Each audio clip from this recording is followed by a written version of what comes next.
You know, there used to be a guy called Sam who was going to make cupcakes for his kids while they were at school, so he decided that he would go make cupcakes for them before they came back so they could have them on that Friday after they came back from school. Well, Sam went to the grocery store. He bought his cupcake mix. He bought a cupcake mixing pan. He bought a baking sheet. He bought milk, eggs, salt, and whatever else he needed. Some chocolate chips too. Tried to make it special. Well, Sam went back home and he mixed his mix. He added some vegetable oil that he had, to 2 eggs, some milk, and he made those cupcakes that he needed to make. In fact, he put them in that cupcake pan. I'll say the word, don't worry. He put it in the cupcake pan, and he set the oven to 350 degrees and waited for it to heat up. Once the oven heated up, he took the cupcake pan tray, and he opened up the oven. He stared inside the oven. This was not his stove. This was not his oven. He didn't know what it was, but he didn't like what he saw. He quickly closed the oven and put the cupcakes away in the refrigerator for now, thinking of what to do. He then looked inside the oven again. He saw the face of Satan laughing back at him and the bowels of hell before him. He looked inside that oven, and he knew there was only one thing left for him to do. He took a lid from one of his sauce pots, and he took a wooden spoon for a sword, used the sauce pot lid as a shield, and dove into the stove, into the bowels of hell. That's when Sam knew he was in trouble, because the first person he met in hell was Hitler, and Hitler had a nail gun. Hitler's nail gun was so powerful that Sam could not possibly avoid it. He therefore decided to be the first one to attack before Hitler could. So he rushed Hitler and beat him over the head with a spoon until Hitler agreed to join him on his quest to get Satan out of his oven. Sam and Hitler walked and marched down and found another guy. This guy, unfortunately, I don't remember his name because he really wasn't critical to the story. He just was sort of there for a little bit. They said hi. He wasn't really doing anything, just being burned alive, and he didn't really want to help Sam either, so he walked away from there. But then Sam found Gandhi, and he wondered, Gandhi, what are you doing down here in hell? And it turned out Gandhi was a real asshole, and Gandhi said, if you can best me in battle, I will join you on your quest to get Satan out of your oven. Sam agreed and beat the living shit out of Gandhi because Gandhi really wasn't a physical force, and Sam went to the gym every single day of the week except for Saturdays and Sundays because he didn't want to stink. Gandhi said, "I will join you on your quest, young man." And he joined him on his quest with his special power, Gandhi Fire. The Gandhi Fire would allow anyone, anywhere, to criticize America. It was very, very useful power. So, Sam, Hitler, and Gandhi were on their quest trying to get Satan out of Sam's oven when they came upon another man. This man, Jason Voorhees. Unfortunately, Jason Voorhees was kind of retarded and didn't understand anything, so he had to be killed. Sam, Hitler, and Gandhi managed to kill Jason Voorhees relatively easily through the power of friendship. They agreed to be Jason Voorhees' friend, at which point his heart melted, and then his body melted, and then he turned into sand and went away.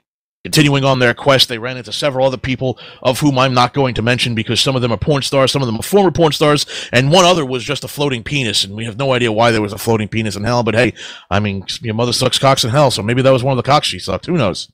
Eventually, they found Satan, and Sam, Hitler, and Gandhi said, Satan, get out of this man's oven. And Satan said, but I'm not in this man's oven. This man's oven is in my portal to the other world. At which point, Hitler and Gandhi turned on Sam and viciously murdered him, then threw him into a pit of fire.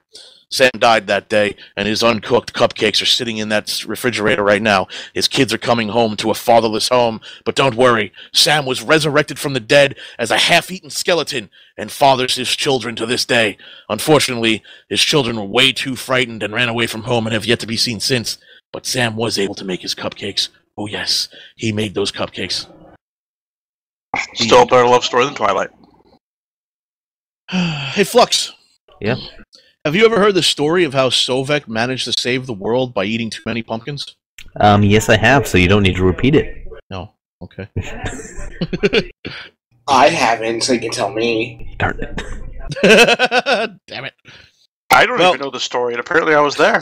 What? How do you not know the story? It was you. Well, you were on a bender. You were on a large bender, so like. Well, I mean, he was. Yeah. He was mostly drunk, to be honest with you, but it wasn't that bad. I mean, Sovek was depressed because he had just lost his last penny by betting on the Broncos in the Super Bowl. $10.4 million, from what I understand. That was a hefty amount of money, Sovek. I'd be depressed too, by the way. And he went on this drinking bender and got so drunk that he blacked out, or he assumed he blacked out. But what really happened is after leaving the bar, Sovek hopped into a cab and said, "Take me anywhere, cabbie." The cabbie turned to him and said, "Sir, I'll take you where fate needs you to go." At which point he drove off into the night. Unknowns to Sovek, he was dropped off at the top of Mount Tylemore, at which point Sovek looked and said, "I do believe this is a good place to puke." He vomited violently over and over and over again, at which point the grass grew magically and pumpkins grew everywhere. Sovek didn't know what to do and was concerned that maybe somehow, some way, he had created a problem. He did something illegal, so he had to eat all of the pumpkins all at once. Unfortunately for him, or fortunately for us, Sovek didn't realize this, but this was actually the lair of the evil overlord. The evil overlord looked at him and said, "No, what are you doing? Those are my pumpkins. That's my life. It's my flesh. Why? The pumpkins will rule all. You can't do this." But Sovek was too drunk and too confused to do anything else. He ate all of the pumpkins and eventually vomited the pumpkins off the cliff of Mount Tylemore, and then swung around dizzily and passed out. The evil overlord was vanquished. Sovek was passed out drunk, and the cabbie drove off into the sky, creepily laughing. "Ha ha ha! He will touch you again, Sovek. You'll never know it. Ha ha ha!" The end. I missed the greatest fucking cabbie of all time. It's the fucking cabbie from World of Darkness.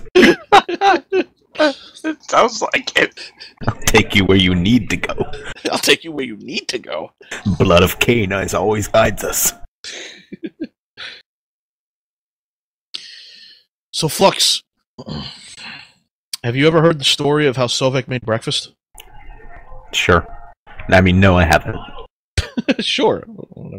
Well, he went into the kitchen, turned the pan on, turned the stove on, put a pan on the fire, put some butter in the pan, let it melt down a little bit. Then he put 2 eggs in there, a couple strips of bacon, and put it on a plate, and they ate it. He made breakfast. The end. Sometimes I turn the pan on too, but that's usually an evening activity. See, so it's kind of boring when he's not drunk out of his mind.